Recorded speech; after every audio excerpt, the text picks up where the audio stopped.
The inverted God. What I'm about to tell you is true. I've kept this secret for 20 years, sharing it only with my immediate family, but the weight of silence has become unbearable.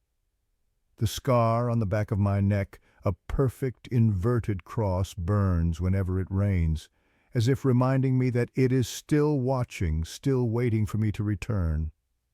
After 2 decades of nightmares and pain, I finally went back to Santa Cruz Monastery to find answers. What I discovered was far worse than anything I could have imagined. Some truths are meant to stay buried, but once unearthed, they consume you entirely.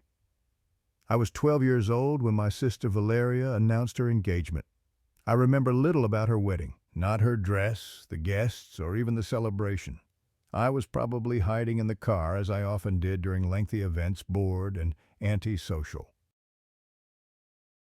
But what happened 3 months before the wedding, when my mother Lucia and I visited the chapel where Valeria planned to marry, that memory is carved into my mind with terrifying precision, as permanent as the scar on my neck. "Miguel, do you know why Santa Cruz Monastery is so special?" my mother asked as we drove along the dirt road leading to the massive complex. The sky hung heavy with gray clouds, distant storm shadows looming over the mountains like specters. I shook my head, more interested in the portable game console in my hands than whatever historical trivia she wanted to share. "It's not a place where just anyone can hold events," she explained, her eyes never leaving the winding road ahead. "But your grandmother Isabel, when she was alive, donated a parcel of land to the nuns. An act of faith, she called it. The nuns promised they would repay the favor someday." "And this is how they're repaying it?" I asked, finally looking up. "Letting Valeria get married there?"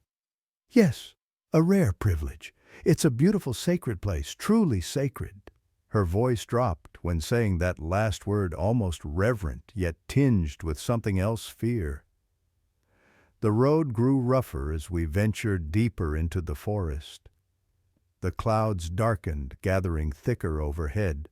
Rain began to fall in light, misty drops that seemed to hang in the air. Mother turned on the headlights, despite it being just past 2 in the afternoon. "Feels like we're driving into a horror movie," I joked, trying to dispel the growing uneasiness in my chest. Mother didn't laugh. She just gripped the steering wheel tighter and murmured something that sounded like a prayer. As we rounded the final curve, Santa Cruz Monastery appeared before us, imposing and ominous, like an ancient stone fortress rising from the sea of greenery. Gray stone walls towered impossibly high, sharp bell towers, seeming to pierce the gloomy sky. As we approached, I felt as though the monastery was scrutinizing us, not welcoming but judging, as if deciding whether to permit our entry.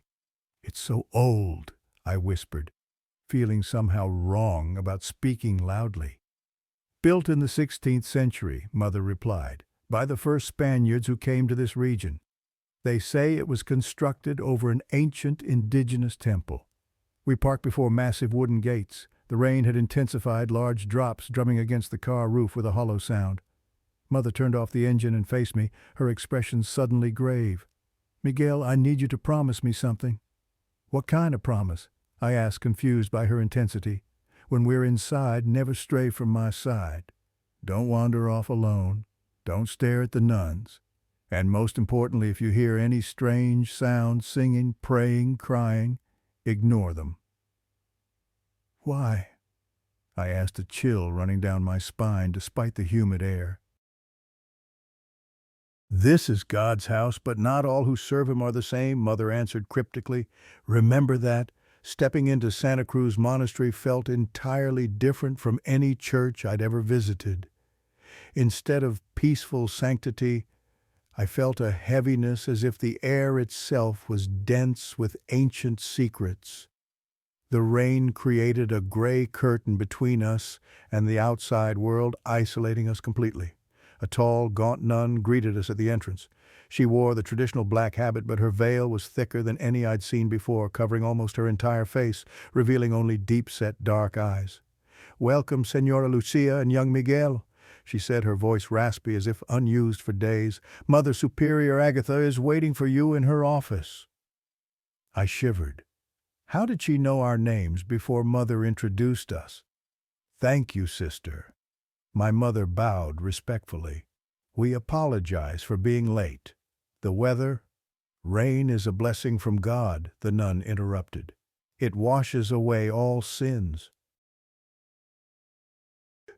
For some reason, that statement made me shudder. We followed the nun through a long corridor. The walls were hung with ancient paintings depicting biblical scenes, but unlike any I'd seen in churches. Here, angels looked fierce martyrs, appeared excessively tormented, and even Jesus himself had unsettlingly sorrowful eyes. The monastery was built in a square layout with a large courtyard in the center. As we passed by, I glanced out and saw a perfectly maintained garden with a dry fountain at its center. Several nuns were kneeling in prayer in the rain, motionless as statues, water streaming down their black habits. "Why are they praying in the rain?" I whispered to Mother. "Shh." Mother squeezed my hand. "Don't look." We were led to a small room near the corridor's end. Inside, an elderly woman sat behind an ancient wooden desk.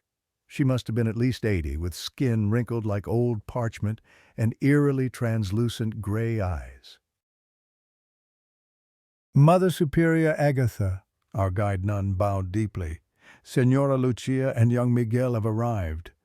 Mother Superior didn't stand, just nodded slightly. "Thank you, Sister Beatrice. You may leave us to speak privately." When the door closed, I felt trapped. The room was too dark, lit only by a single candle on the desk, and a small window let in little light through the gloomy, rainy afternoon. "Lucia, daughter of Doña Isabel," Mother Superior said, her voice deep and hoarse. "It has been a very long time." "Yes, Mother," my mother replied, her voice smaller than I'd ever heard it. "Thank you for allowing Valeria to hold her wedding here." "We have old agreements," Mother Superior said, as if referring to something entirely different from land donations. "The chapel is ready for your daughter's special day, but we need to discuss certain details." Mother Superior glanced at me, and I felt pierced by her gaze. "This boy, does he carry his grandmother's blood?" "Yes," Mother answered. "Miguel is Isabel's grandson." "Good." She nodded, a thin smile appearing on her pale lips. "Very good." The conversation shifted to wedding details, but I couldn't focus. The feeling of being watched clung to me. I glanced around the room and realized the walls were covered with strange symbols carved into the wood triangles, eyes, crosses, and more complex shapes I didn't recognize. "And of course, we require a contribution," Mother Superior was saying. "Not a rental fee, but a sign of respect for the sacredness of this space." "I've brought a deposit," Mother replied, opening her purse. "The remainder will be transferred next week." "Excellent," Mother Superior nodded. "Sister Beatrice will take you to the accounting office to complete the paperwork. As for the boy," she looked at me, "perhaps he should wait in the courtyard. Financial matters are tedious for children." "I can stay here with Mother," I quickly said, not wanting to be left alone. "Miguel will come with me," Mother insisted. "I'm afraid that's not possible," Mother Superior said, her voice hardening. "The accounting office is a restricted area for outside males, even children. Ancient rules, you understand."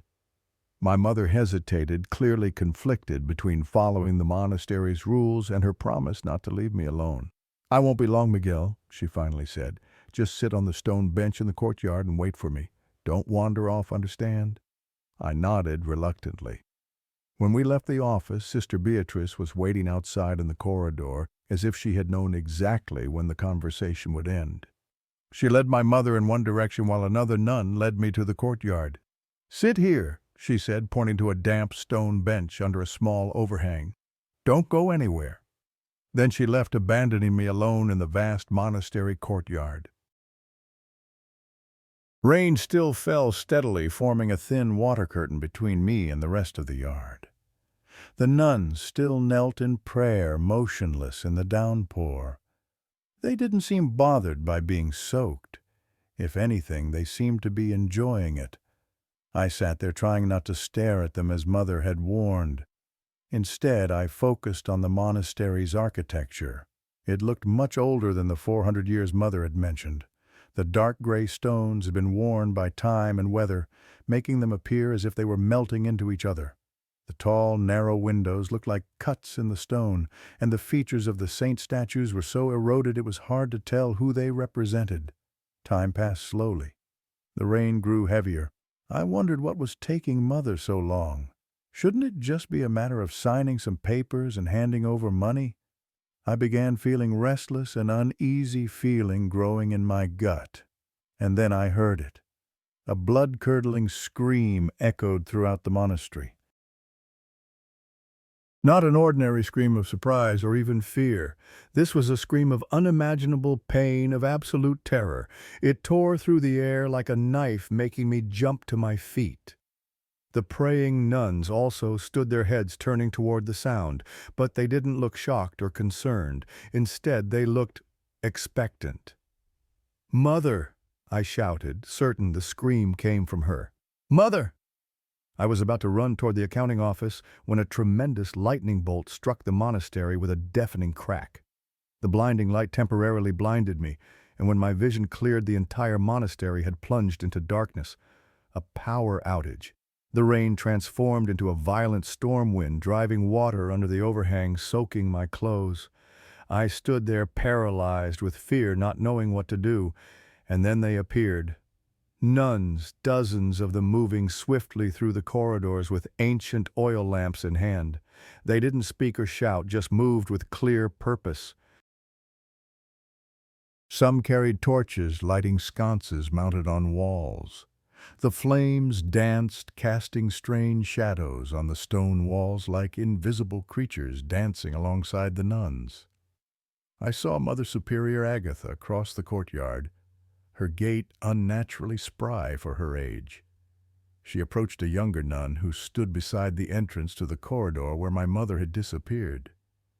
"It has begun," I heard Mother Superior whisper, her voice oddly clear despite the rain and thunder. "Take the woman to the preparation room." The woman? Were they talking about my mother? Fear surged within me like a tide. I had to find Mother. I had to get out of here. But as I prepared to move, a cold hand landed on my shoulder. I turned to see Sister Beatrice, her dark eyes gleaming in the torchlight. "It is time to rest, young Miguel," she said, her voice gentle but allowing no refusal. "With this weather, you won't be able to return home tonight. We must stay." "But my mother," I began. "She has been informed and has agreed," she interrupted. "The river has risen. The road back would not be safe. Every year someone dies trying to cross when it rains like this." "I need to see my mother," I pleaded. "Your mother is busy," Sister Beatrice said.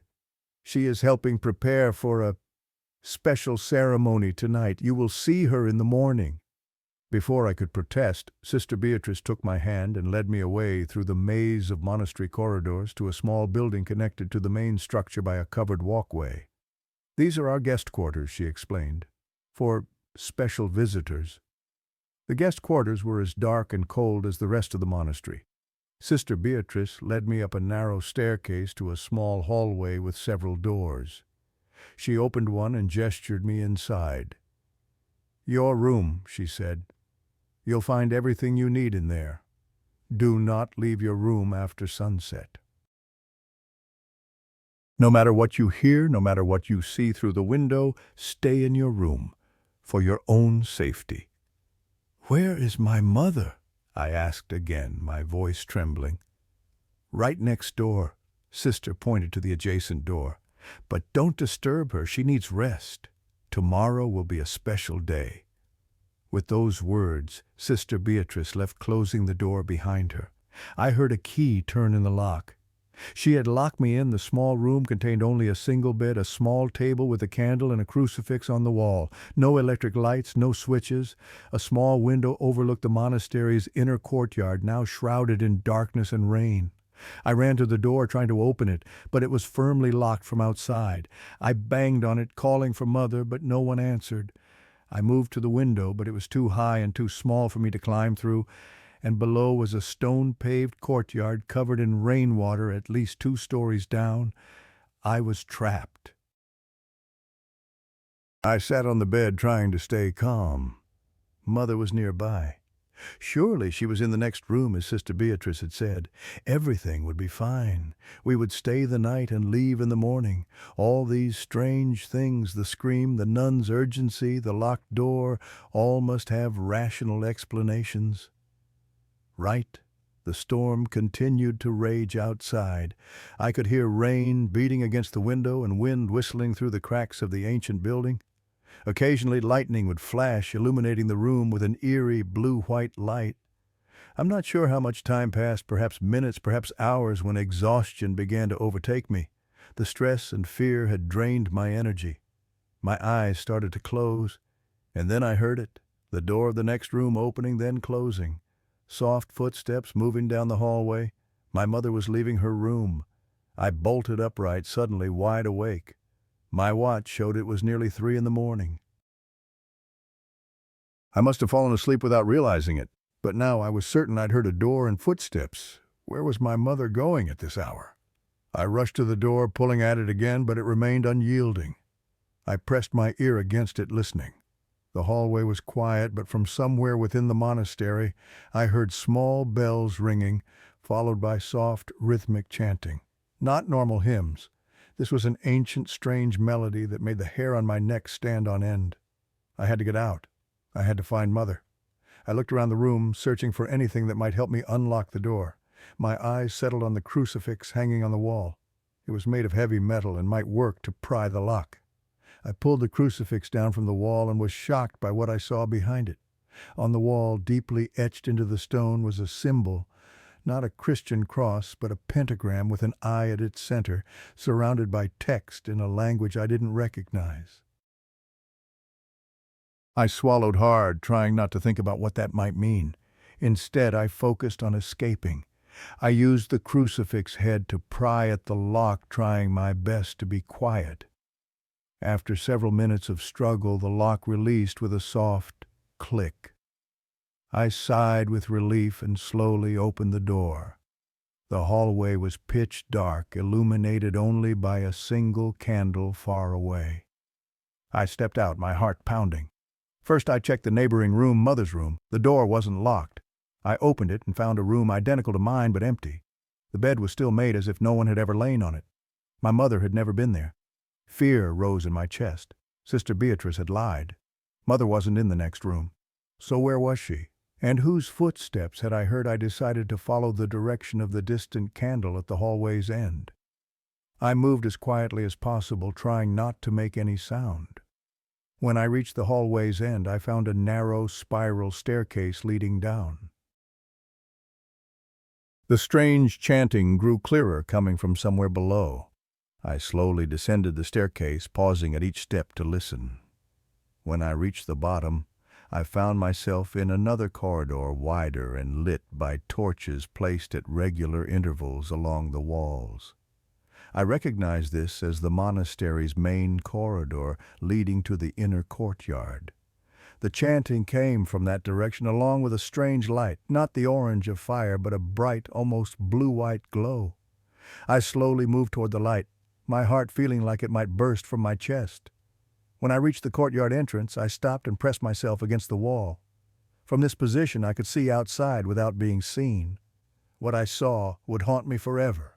The courtyard had been completely transformed.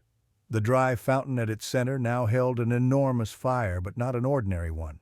The flames were bright white, almost blinding, radiating heat that made the air shimmer. Around the fire stood all the nuns, kneeling in a perfect circle, heads bowed, hands placed on their thighs, but they weren't praying. They were chanting an ancient melody in a language I had never heard before. The melody rose and fell, sometimes whispers, sometimes near shrieks, and on the far side of the circle opposite my position was something that froze the blood in my veins. A large black wooden cross, inverted head, planted in the ground, and hanging on that cross was a being. I couldn't call it human, though it had a humanoid shape. It was larger, taller than any man I'd ever seen. Its entire body was covered with thick black fur, even its face. It resembled a deformed Christ, but alive. I could see its chest rising and falling heavy breaths. Its mouth moved as if laughing, and among all the nuns I saw my mother. She knelt with them, her back to me, also wearing a black habit. I wanted to scream, wanted to run to her and pull her away from there, but terror kept me frozen in place. Mother Superior. Agatha approached my mother, her head covered with a black cloth. Her face was hidden, but I could see her lips moving as she bent down to whisper something in Mother's ear. And then all the gathered nuns began to sing louder. This wasn't Catholic hymns, wasn't biblical prayer.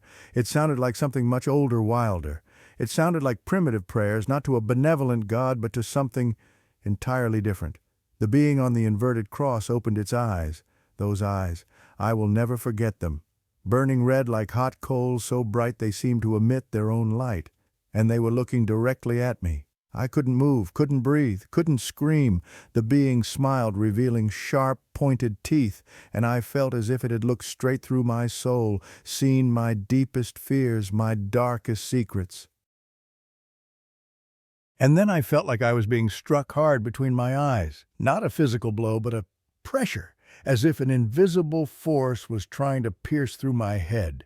The pain traveled from my forehead down to the nape of my neck, so intense I couldn't stand. The world around me spun, everything blurred, and I felt myself falling endlessly into infinite darkness. I don't know how long I remained unconscious. When awareness finally returned, I found myself lying on the cold stone floor of a narrow corridor, not the courtyard where I had witnessed the horrific ritual. My head throbbed with dull pain, and confusion clouded my thoughts. Had I dreamed it all? The inverted cross, the furry creature with burning eyes, my mother in a black habit among the nuns. No, it had been real. The memory remained too vivid, too terrifying to be a mere nightmare. I pushed myself up slowly, wincing as a sharp pain shot through my temple. My fingers probed the spot and came away sticky with blood. I must have hit my head when I collapsed.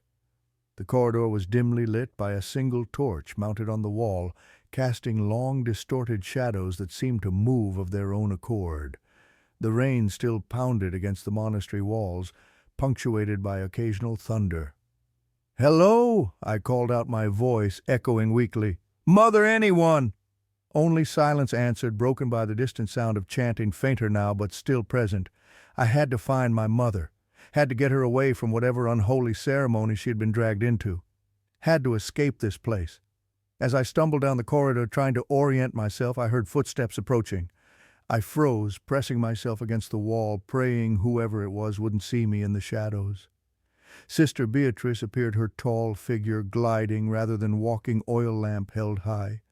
She paused as if sensing my presence, then spoke into the darkness. "I know you're there, Miguel. You shouldn't be wondering. It isn't safe for you yet." I held my breath, remaining perfectly still. How did she know I was here? Your grandmother had the same stubborn spirit. Sister Beatrice continued, her voice oddly gentle. And your mother, too, though she learned to accept her role eventually. Come out now, child. When I didn't move, she sighed, then turned her head directly toward my hiding spot. The blood of your family calls to us. We can always sense it, always find it. You cannot hide from El Dios Invertido once you've been marked. El Dios Invertido, the inverted God. The name sent a chill through me despite not understanding what it meant. I don't know what you're talking about, I finally said, stepping forward. I want my mother. Where is she? Sister Beatrice's face remained impassive behind her veil. Your mother is fulfilling obligations that began long before you were born. She will return to you by morning. She extended her hand. Now come with me. You need proper rest. No, I backed away. I saw what you were doing in the courtyard. That thing on the cross. What is it? What are you doing to my mother? Sister Beatrice went very still. What did you see? Her voice had lost all warmth. Everything, I lied, hoping to extract more information. The ritual, the inverted cross, El Dios Invertido. I know everything now. A long silence stretched between us before Sister Beatrice spoke again. Then you understand why you must join us. It is your birthright, Miguel. Your blood's destiny. I'm not joining anything, I declared, backing away further. I'm taking my mother and leaving. You misunderstand, Sister Beatrice said, moving toward me with unnatural speed. This is not an invitation. Your grandmother knew. Your mother knows. And deep inside, so do you. I turned and ran blindly down the corridor, heart hammering against my ribs. Behind me, Sister Beatrice didn't give chase as I expected. Instead, I heard her voice call out calmly, almost amused. Run if you must, Miguel. There is nowhere in these walls that is not his domain. I ran until my lungs burned, taking random turns through the labyrinthine corridors, hoping to find an exit, or at least a familiar landmark. Eventually I stumbled upon a spiral staircase that seemed vaguely familiar, perhaps the one leading to the guest quarters. I ascended quickly, hoping to find the room where I'd been locked, maybe gather my belongings and somehow find a way out. At the top of the stairs, I recognized the hallway with its row of doors. I rushed to what I thought was my room and found the door ajar. Inside the room appeared exactly as I had left it, except for one chilling detail, a perfect circle of water in the center of the floor, as if someone soaking wet had stood there dripping. I backed away, bumping into something solid behind me. I spun around expecting to find Sister Beatrice or another nun, but the hallway was empty. Yet I could have sworn I felt a physical presence, cold and unyielding. "Who's there?" I whispered, my voice trembling. No response came, but the temperature in the hallway seemed to drop several degrees. A whispering sound emanated from the walls themselves, too faint to discern words, but unmistakably human-like. The candle at the far end of the hall flickered wildly, then extinguished, plunging the corridor into near total darkness. Panicking, I rushed into the room, slammed the door shut, and pushed the small table against it as a makeshift barricade. My hands shook uncontrollably as I fumbled with the candle on the bedside table, finally managing to light it with the matches left there. As the small flame cast its meager light around the room, I noticed something on the bed that hadn't been there before my backpack. I distinctly remembered leaving it in the car. Someone had retrieved it and placed it here, which meant someone had been in our car. Someone had planned for us to stay the night all along. I opened the backpack, finding my clothes and toiletries neatly packed inside. But as I dug deeper, my fingers touched something unfamiliar, a small leather-bound book I'd never seen before. I pulled it out, examining it in the candlelight. The book was ancient, its leather cover cracked and worn with no title or author named. When I opened it, the yellowed pages revealed handwritten text in archaic Spanish, accompanied by disturbing illustrations, anatomical drawings of human bodies with organs labeled in a strange script, star charts with unfamiliar constellations and recurring images of a humanoid figure with the head pointed downward, El Dios Invertido.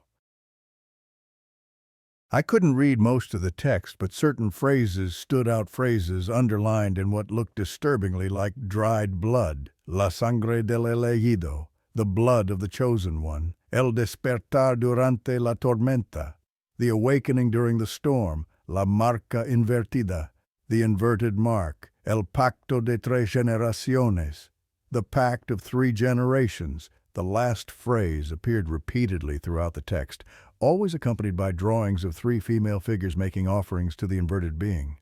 A chill ran through me as I realized the figures could represent my grandmother, my mother, and my sister. Or was I the 3rd generation? A sudden noise from outside the door interrupted my thoughts, footsteps, multiple sets moving slowly down the hallway. I quickly shoved the book back into my backpack and extinguished the candle, not wanting the light to betray my presence. Through the darkness, I heard the footsteps stop outside my door. Whispers exchanged too low to understand, then a soft scratching sound against the wood like fingernails dragging slowly across the surface. "Miguel?" A voice called my name, not Sister Beatrice's voice, but my mother's. "Miguel, are you in there? Open the door, sweetheart." My heart leaped. Mother was here. I rushed toward the door, then stopped abruptly. Something wasn't right. Mother's voice sounded off, too monotone, lacking its usual warmth. Miguel, please open the door. I'm tired and wet from the rain. Let me in.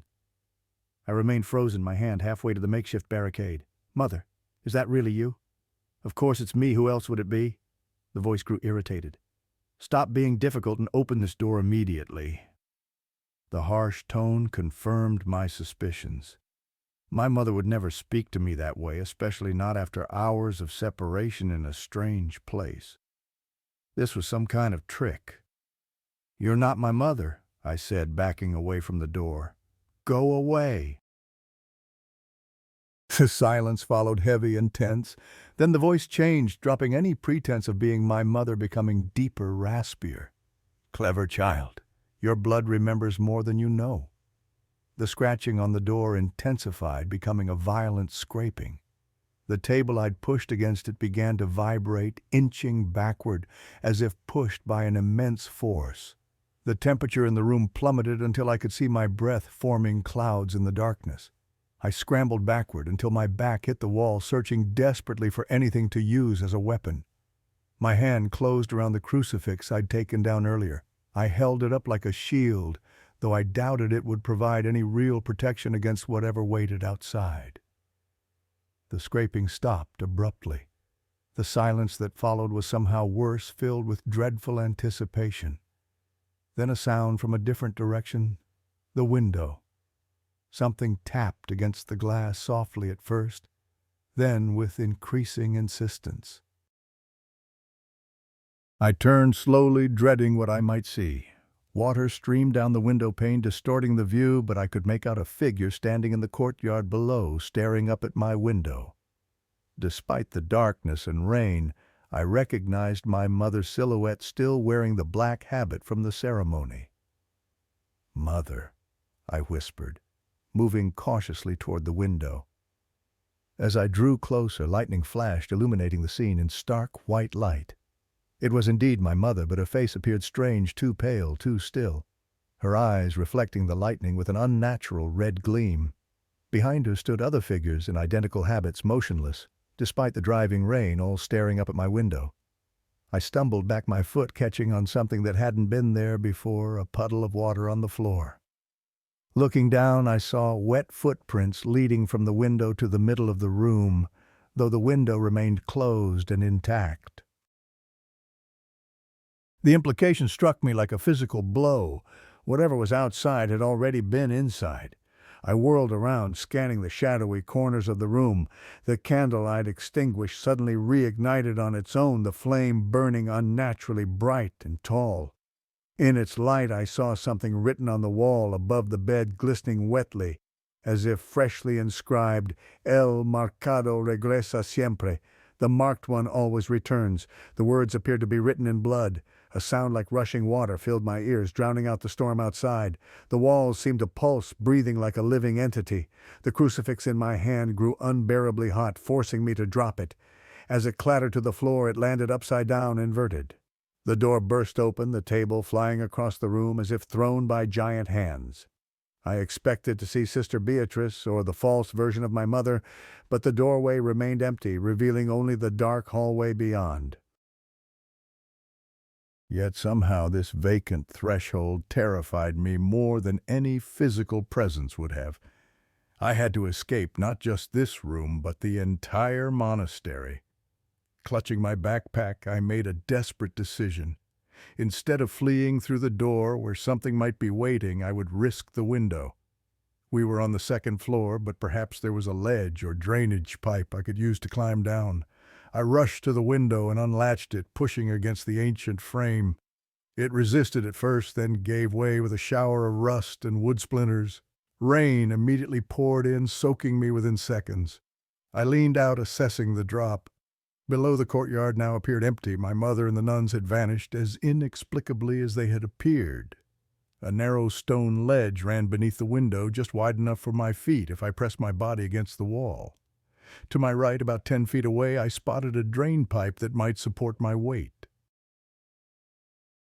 It wasn't much of a plan, but it was my only chance. I climbed onto the windowsill, balancing precariously as the wind and rain battered me. Just as I prepared to step onto the ledge, a hand grabbed my ankle from behind, its grip icy cold and inhumanly strong. I cried out, twisting to see my attacker, but found only empty space where the hand's owner should have been. The invisible grip tightened, pulling me back into the room. I fought against it, kicking wildly, my fingers desperately clutching the window frame. Lightning struck nearby, momentarily blinding me. In that flash of illumination, I glimpsed a reflection in the window glass, not my own terrified face, but something else occupying the room behind me, something tall and furred with burning red eyes. With a final surge of desperate strength, I wrenched my ankle free and flung myself onto the narrow ledge outside. My foot slipped on the rain-slick stone, and for one heart-stopping moment I teetered on the brink of falling. Somehow I managed to press myself flat against the wall, finding precarious balance. Without looking back, I began inching toward the drain pipe, my fingers clawing at the rough stone for any handhold. The wind howled around me, seeming to form words just on the edge of comprehension. My name over and over in 1,000 whispering voices. I forced myself to focus only on the next step, the next handhold, ignoring the voices and the yawning drop below. When I finally reached the drain pipe, I grabbed it with both hands, testing its stability. It creaked but held firm. Wrapping my arms and legs around it, I began to slide down the rough metal, cutting into my palms. Halfway down, the pipe groaned, ominously pulling slightly away from the wall. I increased my speed, knowing it might give way any second. My feet touched the ground just as the bottom section of the pipe tore free from its moorings. I stumbled backward, falling onto the wet cobblestones of the courtyard. For a moment I lay there, rain pelting my face, relief washing through me. That relief evaporated instantly when I opened my eyes and saw where I was. This wasn't the main courtyard with its garden and dry fountain. This was a smaller enclosed space I hadn't seen before, surrounded on all sides by high stone walls with no visible exit. At its center stood a well, ancient and crumbling, its mouth covered by a heavy wooden lid sealed with iron bands. I scrambled to my feet, spinning around, searching for a door or passageway. There was nothing but smooth stone walls stretching upward into the rainy darkness. I had escaped the room only to find myself in a different kind of trap. From behind me came a sound, a slow, rhythmic creaking. I turned slowly, dreading what I might see. The wooden lid covering the well was moving, sliding aside on its own, revealing the black pit beneath. A foul smell emanated from the opening, a mixture of stagnant water, decay, and something else, something metallic and coppery like blood. From the darkness of the well, something began to emerge. First fingers, long, skeletal, and pale, gripped the stone rim. Then hands, arms, shoulders, all moving with an unnatural, jerky motion like a marionette pulled by invisible strings. The figure that hauled itself from the well was human in shape, but wrong in every detail. Its limbs too long, its movements too fluid, yet mechanical simultaneously. It wore the remnants of a nun's habit, tattered and black with filth, its face hidden beneath a rotting veil. Water poured from its clothes, forming an expanding puddle around its bare, mud-caked feet. It stood motionless for a moment, head bowed, then slowly raised its face toward me. The veil shifted, revealing glimpses of what lay beneath, not a human face, but a mass of writhing shadows where features should be. "El Niño Marcado," it spoke, its voice bubbling as if through liquid. "The marked child. She said you would come." I backed away until my shoulders hit the stone wall. "Who are you? What do you want?" "I am the first bride," the figure replied, taking a shambling step toward me. "The first to wear his mark, the first to feed the well with blood." "Stay back," I warned, knowing how futile my words were. The figure continued its approach, moving with that strange, puppet-like gait. "Your grandmother knew me. When she came seeking power, I was there, waiting in the dark. When your mother came seeking healing for her firstborn, I was there too. And now you come, though you do not yet know what you seek." "I'm not seeking anything," I insisted. "I just want to find my mother and leave this place." The bride from the well made a sound like gurgling laughter. No one leaves Santa Cruz unchanged. The mark is already upon you, child. Can you not feel it at the nape of your neck where he touched you with his gaze?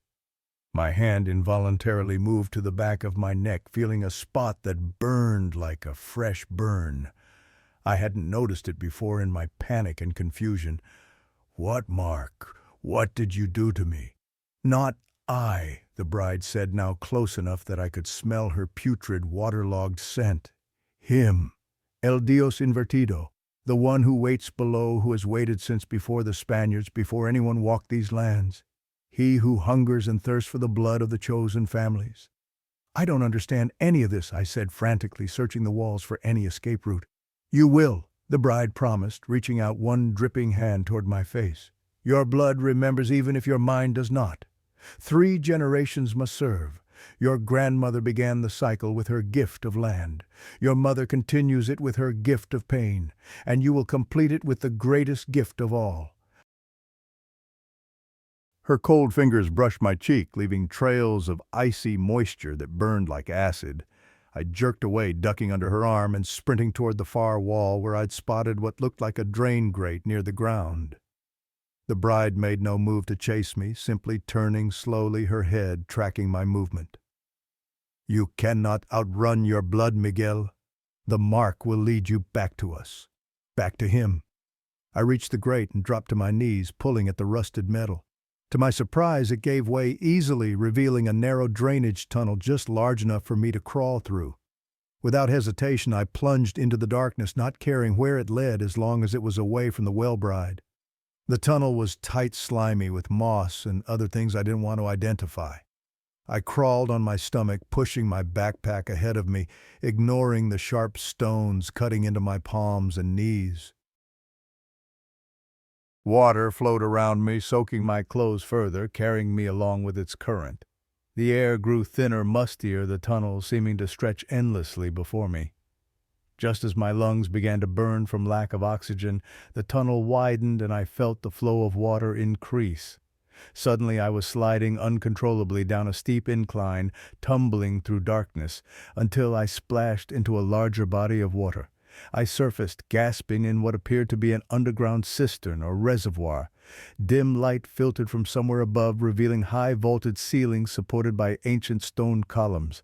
The water was cold and deep enough that I couldn't touch bottom, forcing me to tread water while I oriented myself. The vast chamber echoed with the sound of dripping water and my own ragged breathing. Stone walkways lined the perimeter, and toward one wall I spotted a set of stairs leading upward. I swam toward them, my waterlogged backpack weighing me down. Upon reaching the steps, I dragged myself out of the water, collapsing onto the stone floor in exhaustion. My whole body trembled, partly from cold, partly from fear, partly from the dawning realization that I might never find my way out of this labyrinth. After catching my breath, I checked my backpack, finding it soaked, but still containing the mysterious book. Something told me it might be important, might contain answers to the madness I'd witnessed. I wrung out my clothes as best I could and began ascending the stairs, having no choice but to push forward. The stairs led to a heavy wooden door that surprisingly wasn't locked. I pushed it open cautiously, finding myself in what appeared to be a wine cellar, with rows of dusty bottles and ancient wooden casks. This was a more normal space, giving me hope that I was returning to the inhabited parts of the monastery. Moving quietly between the wine racks, I made my way toward another door at the far end of the cellar. As I passed one particularly dark corner, I heard a sound that stopped me in my tracks, a soft whimpering, almost like a child crying. "Hello," I whispered, peering into the darkness. "Is someone there?" The whimpering stopped, immediately replaced by a hushed silence. Against my better judgment, I moved closer to the source of the sound, squinting to see in the dim light. Among the shadows, I made out a small figure huddled on the floor, wrapped in what looked like a blanket.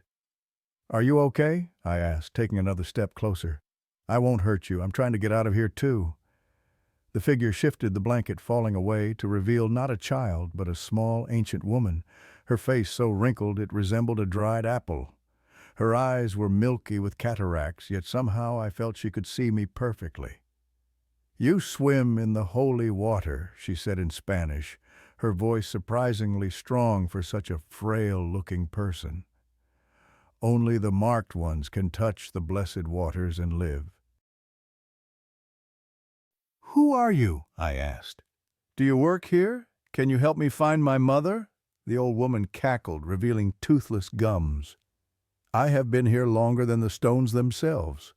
I watched them build these walls to contain what they could not destroy. I watched them pervert the old worship into new forms, create another cryptic encounter.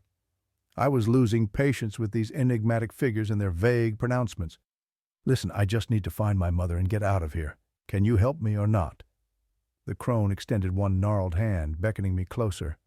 "Show me your mark, child. Let me see what he has written upon you." Instinctively, my hand went to the burning spot on the back of my neck. "How do you know about that?" "I know all his marks. I have borne them longer than any living soul." She turned slowly, pulling aside her matted gray hair to reveal her own neck. Even in the dim light, I could see an intricate scar there, an inverted cross surrounded by smaller symbols, the skin puckered and discolored as if burned deeply. "What does it mean?" I asked, unable to look away from the grotesque marking. "It means you belong to him now, as your mother does, as your grandmother did." The crone's milky eyes seemed to peer into my soul. "But you are different from them. Your mark is new, untested. You could still break free if you were willing to pay the price." Hope flared within me. "What price? Tell me, please." She gestured again for me to come closer.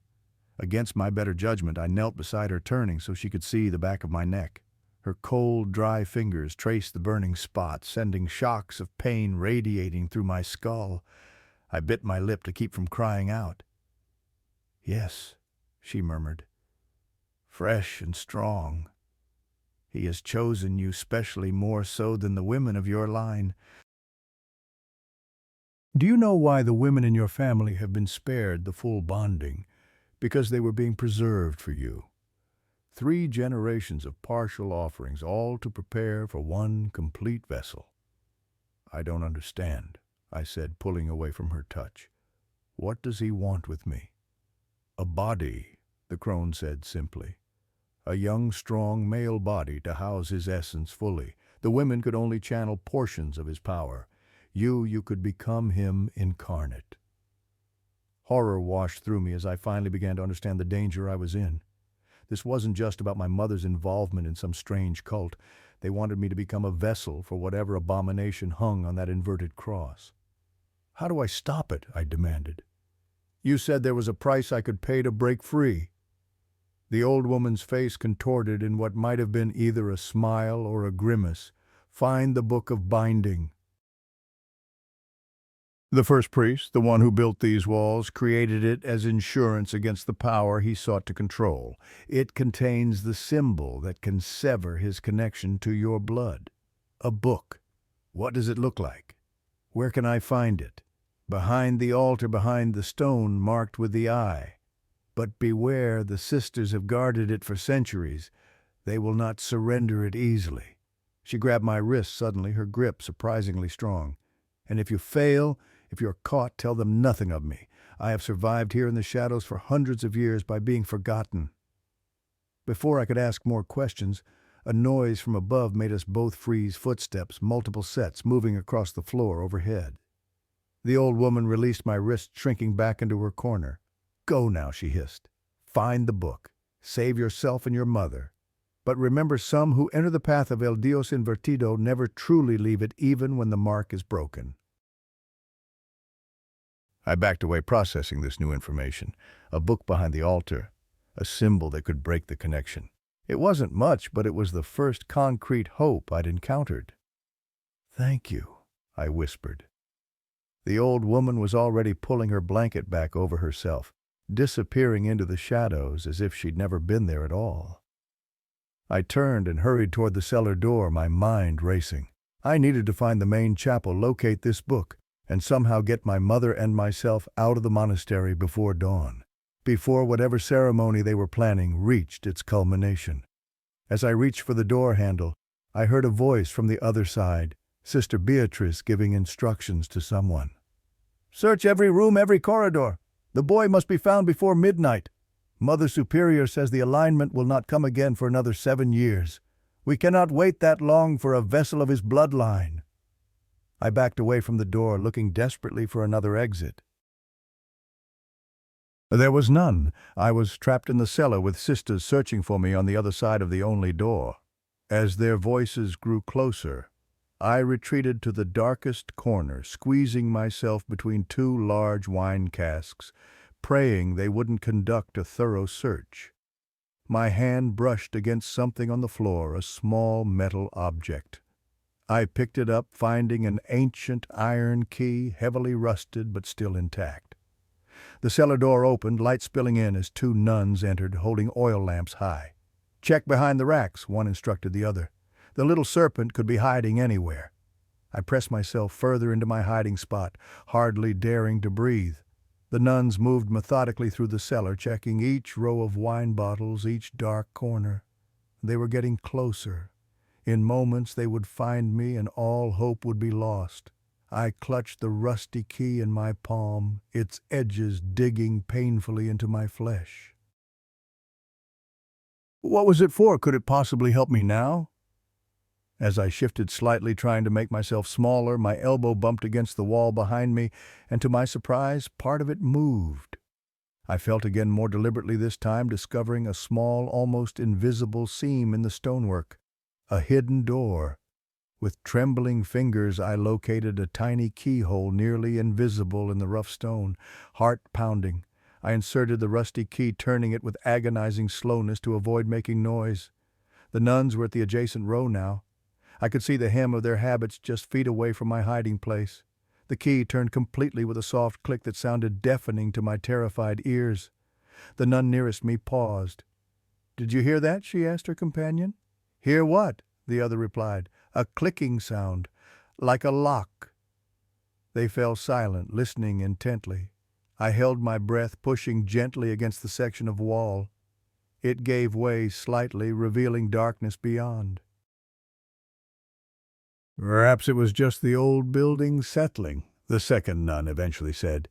"This place makes many strange noises, especially during storms." "Perhaps," the first agreed, though she sounded unconvinced. As they moved to the next row, I seized my chance. With one fluid motion, I pushed the hidden door open just enough to slip through, then pulled it closed behind me. I found myself in a narrow pitch-black tunnel. Without light, I had no choice but to feel my way forward, one hand on each wall, moving slowly into the unknown depths. Behind me, I heard a shout from the cellar. They'd discovered my hiding place. But would they find the secret door? I moved faster, no longer caring about the noise I made, desperate to put distance between myself and my pursuers. The tunnel sloped downward, the air growing colder and damper with each step.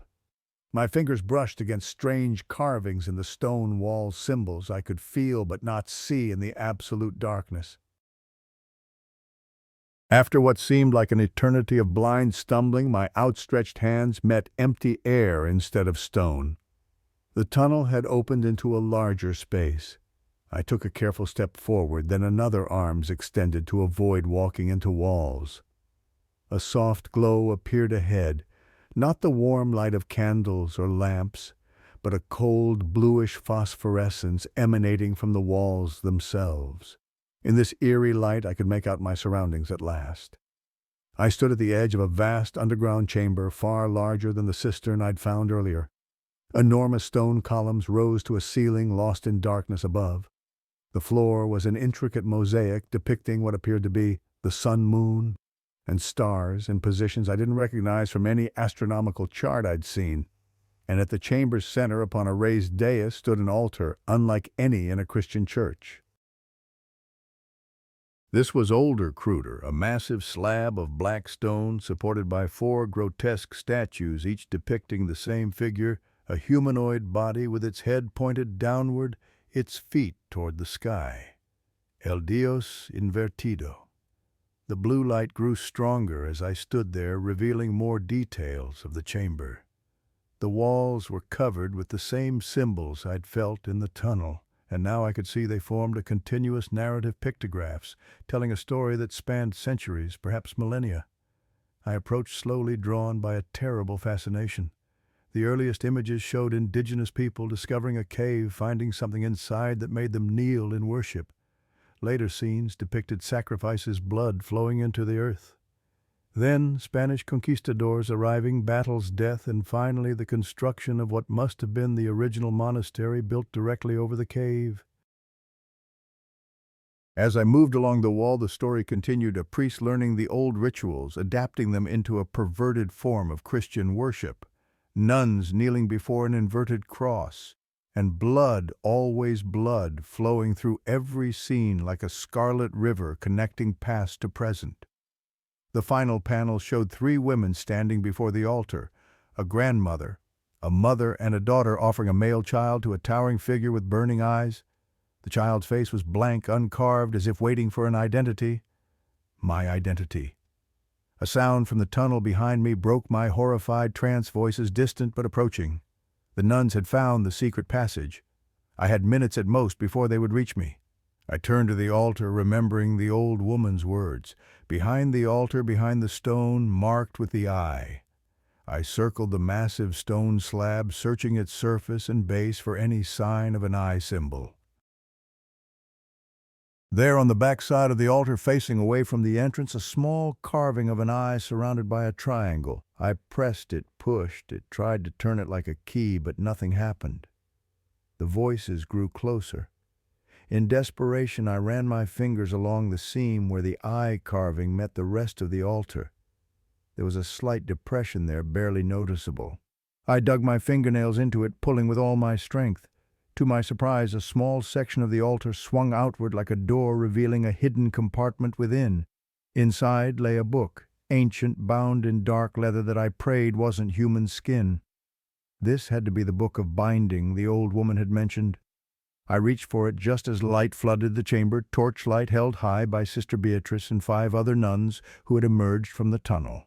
Behind them walked Mother Superior Agatha, and beside her my mother, still wearing the black habit, her eyes strangely vacant. "Miguel," Mother Superior called, her voice echoing in the vast space. "Step away from the altar. That book is not for you." I clutched the book to my chest, backing away. "Mother," I called desperately. "Mother, wake up. We need to leave this place." My mother didn't respond, didn't even seem to register my voice. Her eyes stared straight ahead, unseeing. "She cannot hear you," Mother Superior said, advancing slowly. "Her mind walks with El Dios Invertido, now preparing the way for your ascension. Don't you understand what an honor you've been given, generations of preparation all for you?" "I don't want your honor," I said, continuing to back away, searching for any escape route. "I just want my mother back. I want to go home." "This is your home now," Sister Beatrice said, "as it has always been meant to be.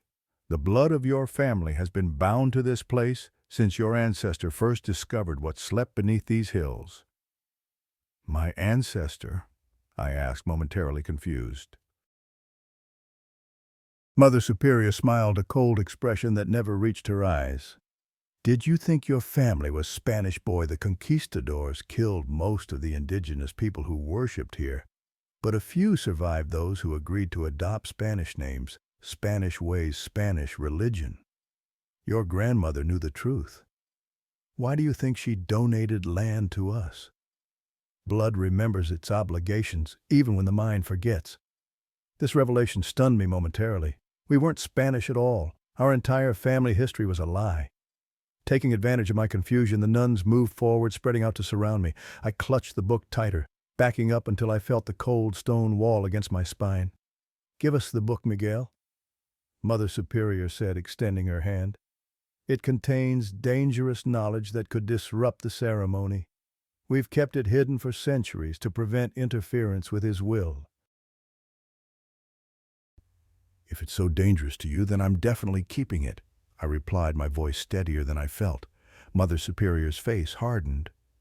"Take him," she commanded the nuns. "Bring the book to me. Be careful not to harm the boy. His body must be unmarred for the transference." The nuns moved toward me in perfect coordination like parts of a single organism. I looked desperately at my mother, searching for any sign of awareness, any hint that she might help me. For just a moment I thought I saw something flicker in her eyes, recognition, fear, regret, but it vanished as quickly as it had appeared. I was on my own.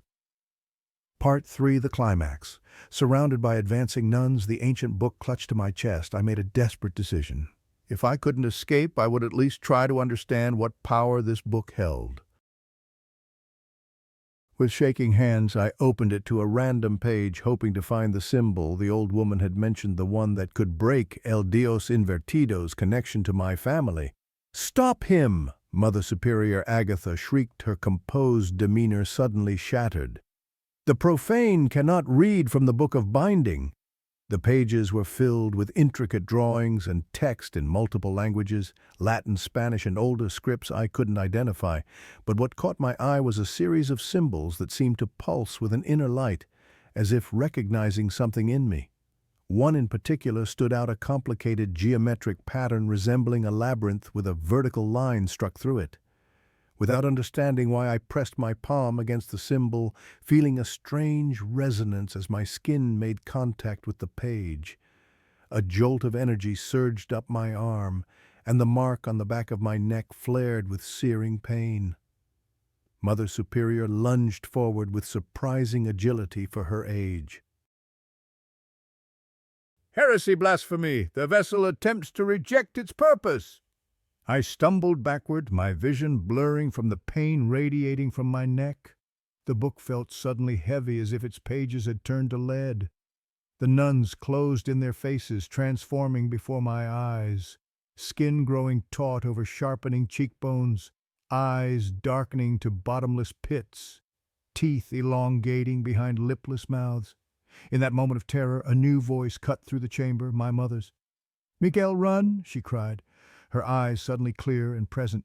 She broke from Mother Superior's side, rushing toward me. "The symbol, press it to your mark." Mother Superior grabbed for her, but my mother was faster, driven by maternal instinct, breaking through whatever trance had held her. She reached me just as the nearest nun's fingers brushed my arm. "I'm so sorry," she whispered, positioning herself between me and the nuns. "I never wanted this for you. This was my burden to bear."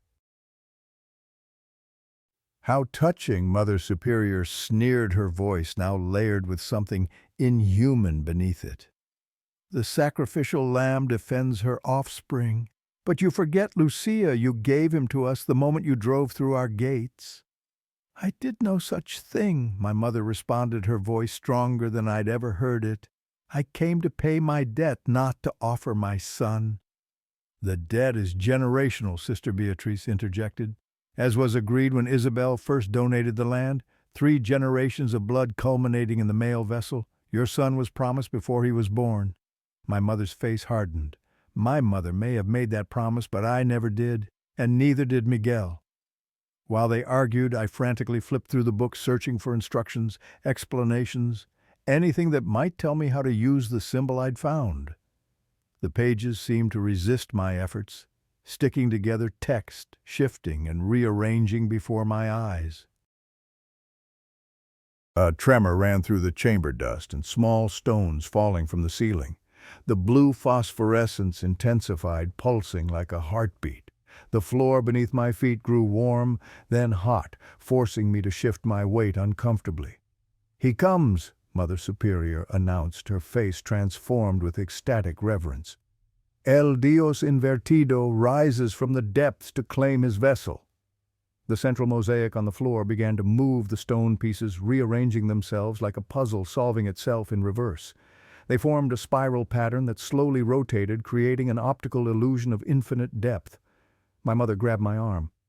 "Miguel, we need to leave now, before the gateway opens completely." "But how?" I asked desperately.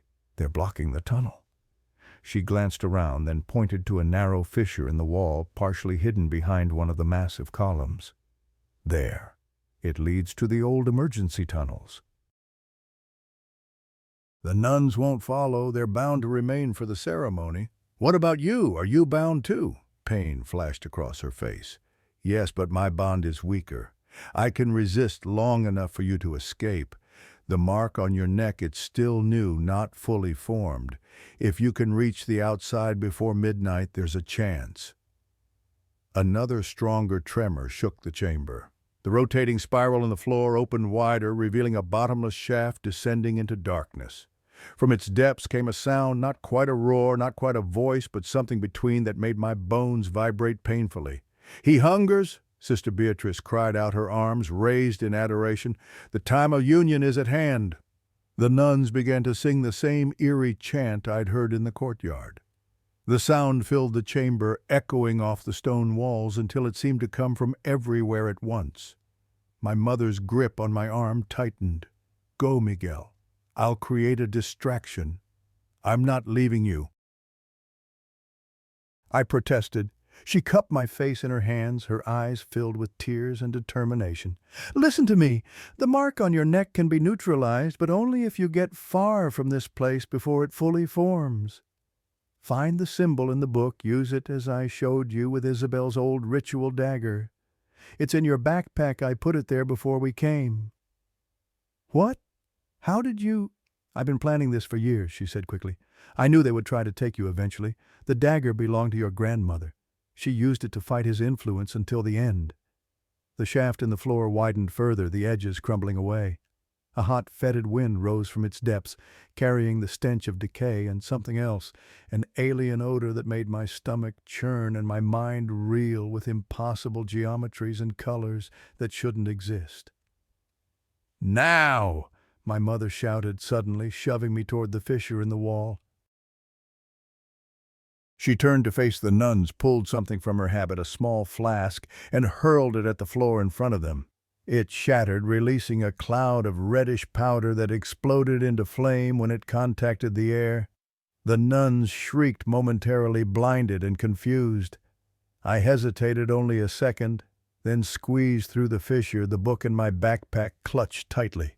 The narrow passage scraped my shoulders and sides, threatening to trap me, but adrenaline pushed me forward.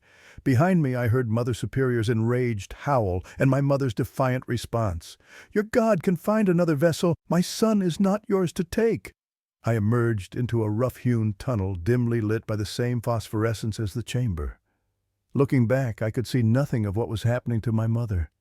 Every instinct screamed at me to return to help her, but I knew that was impossible.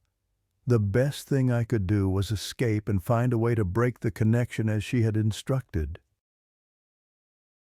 I ran blindly through the tunnel, which twisted and branched like a rabbit warren. At each intersection I chose the path that seemed to lead upward, hoping to reach the surface. The mark on my neck burned with increasing intensity, as if aware of my intention to escape its influence. The tunnels grew narrower, older, clearly predating the monastery itself. The walls displayed crude paintings depicting the same inverted figure I'd seen throughout the monastery. In some images it towered over kneeling worshippers, in others it consumed them, absorbing their essence into itself. As I ran, I became aware of something following me, not physical footsteps, but a presence sliding through the stone itself, traveling alongside me within the walls. Occasionally I glimpsed movement from the corner of my eye, a shadow flowing like liquid, keeping pace effortlessly. "You cannot outrun what lives in your blood," a voice whispered, seeming to come from the very air around me. "The mark is his touch, his claim, his promise." "Leave me alone," I shouted, increasing my speed despite my burning lungs and aching legs. Laughter echoed through the tunnel, coming from everywhere and nowhere. "Alone? You have never been alone, Miguel. He has watched you since birth, waiting for your 12th year when the blood awakens to its purpose." I stumbled, nearly falling as the implications hit me. Had this entity been observing my entire life? The thought was so invasive, so violating, that it nearly paralyzed me with disgust. Ahead, the tunnel forked again. The left path continued upward while the right descended steeply. Logic dictated I should take the ascending path, but as I approached the junction, a powerful compulsion seized me, trying to force my feet toward the descending tunnel. "The sanctuary lies below," the voice crooned. "Your true home, your destiny." I fought against the compulsion, my body shaking with the effort. My feet seemed to move of their own accord, taking one step then another toward the downward path. I grabbed the rough wall, my fingernails breaking as I clawed for purchase. "No!" I grunted through clenched teeth. "I choose my own path." With tremendous effort, I forced myself toward the left tunnel, each step a battle against the invisible force pulling me in the opposite direction. As I made the choice, the mark on my neck flared with such intense pain that I cried out, dropping to my knees. The voice hissed with rage. "Defiance brings only suffering. Return to the ceremony and the pain will end." I crawled forward, refusing to yield despite the agony radiating from my neck down my spine. The book in my backpack grew hot, nearly burning through the fabric. I needed to find a place to stop, to examine it properly, to locate the ritual my mother had mentioned. The tunnel began to brighten as I continued upward.